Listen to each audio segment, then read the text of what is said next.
The sun beat down mercilessly upon the barren land, painting the earth in hues of gold and fire. Dust swirled lazily in the dry air, settling upon the cracked boards of the wooden house that stood solitary against the vast emptiness of the plains. Beyond the fences stretched miles of desolation, punctuated only by the faint outline of mountains far in the distance, as though nature herself had resigned to silence.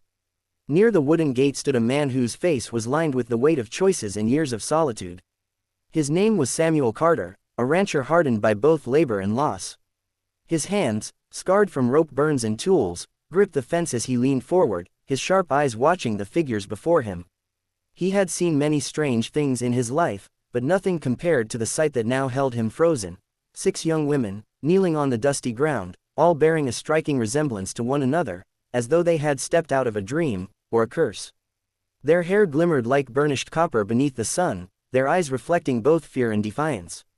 The dresses they wore were plain and worn, dyed the color of faded earth, stitched so roughly it was clear they had not come from comfort.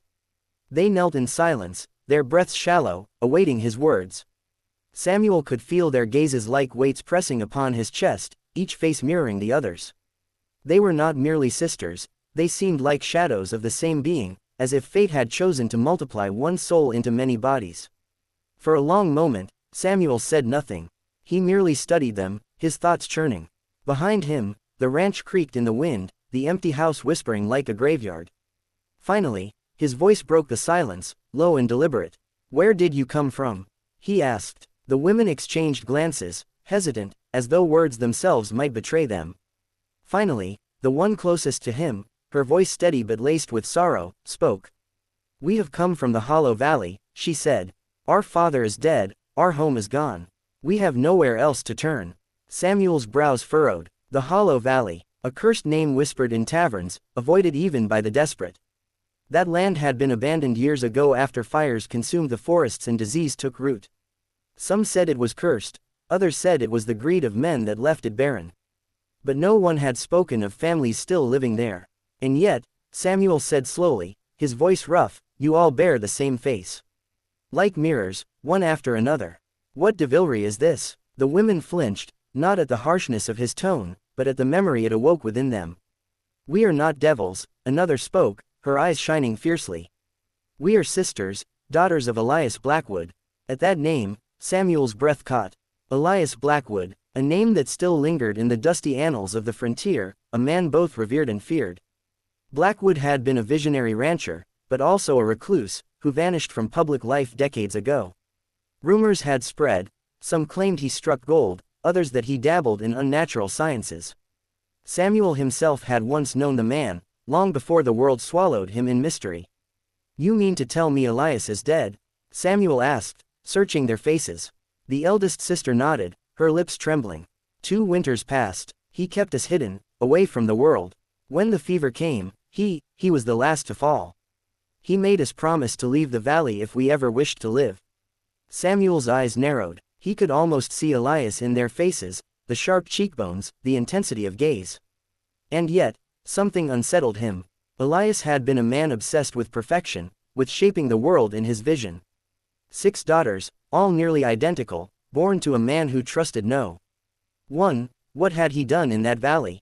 The silence stretched again. The women remained kneeling, their shadows long in the dirt, waiting for judgment.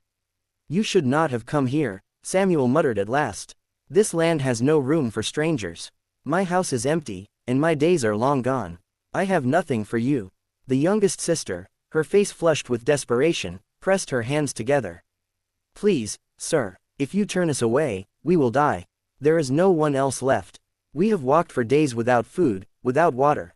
If not for you, then for God's mercy, let us stay." Samuel's jaw tightened. He turned his gaze toward the horizon, where the mountains loomed like silent judges. His heart warred with itself. He had long abandoned compassion, hardened by years of burying dreams. His wife had died in childbirth. His son had wandered into the war and never returned. Since then, the ranch had been nothing but dust and ghosts. Yet here, kneeling before him, were 6 lives begging for shelter. He closed his eyes. He could almost hear his wife's voice, soft and pleading in the wind, "Do not let them suffer as we did." When he opened his eyes again, he sighed.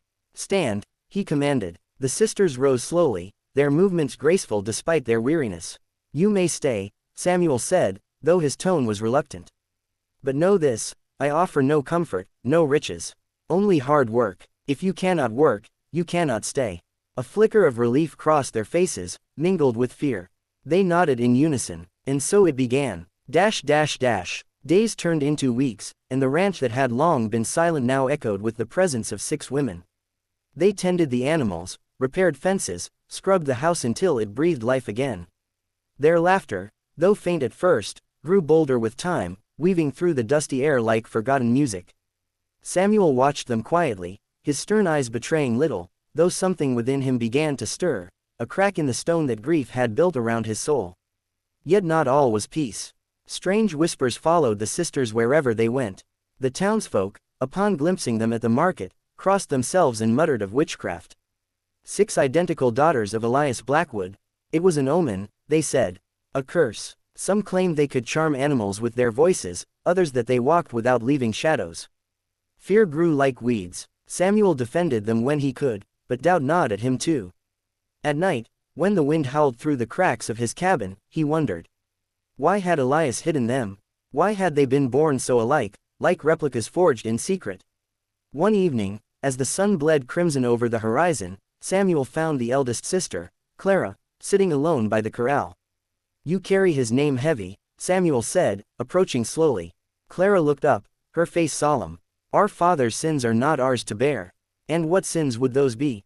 Samuel pressed. Her silence was answer enough. But then she spoke, her words trembling like a confession. He wanted perfection. He believed the world was flawed, that men were weak. He studied things no man should study. "We are not 6 by chance. We are 6 by his design." Samuel froze, the truth striking like thunder. "You mean," she nodded, tears brimming in her eyes. "We are his daughters, yes. But we are more than that. We are his experiment. He sought to shape us alike, to see if love, loyalty, and will could be made unbreakable.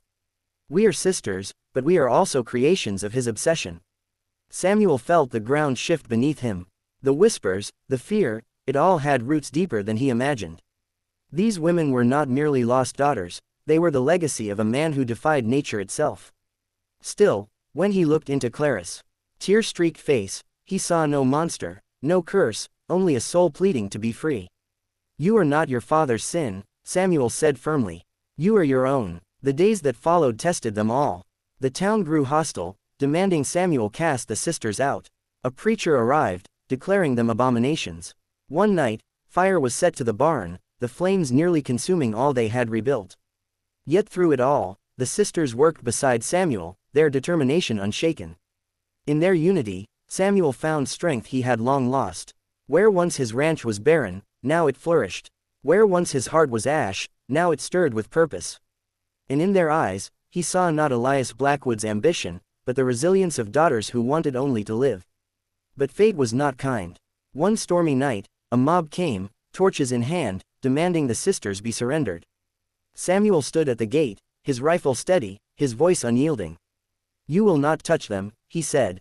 The mob roared, calling him bewitched, cursed, damned. Yet Samuel did not move. Behind him, the sisters stood, their faces pale but defiant, holding each other's hands. The standoff stretched, thunder rumbling like judgment overhead. And in that moment, Samuel realized something profound. He had been given a second family, one born not of blood, but of choice. He would protect them, no matter the cost. The night passed with violence, with fire and fear, but Samuel did not falter. The sisters endured, their bond unbreakable, their will stronger than any curse. When dawn came, the ranch still stood, scarred but unbroken. The mob had scattered, their fury quenched by the sight of defiance. And in the golden light of morning, Samuel turned to the sisters, weary but resolute. "You are not your father's mistakes," he said softly. "You are my daughters now." Tears glistened in their eyes as they embraced him, the barren land around them no longer a wasteland, but a place of rebirth.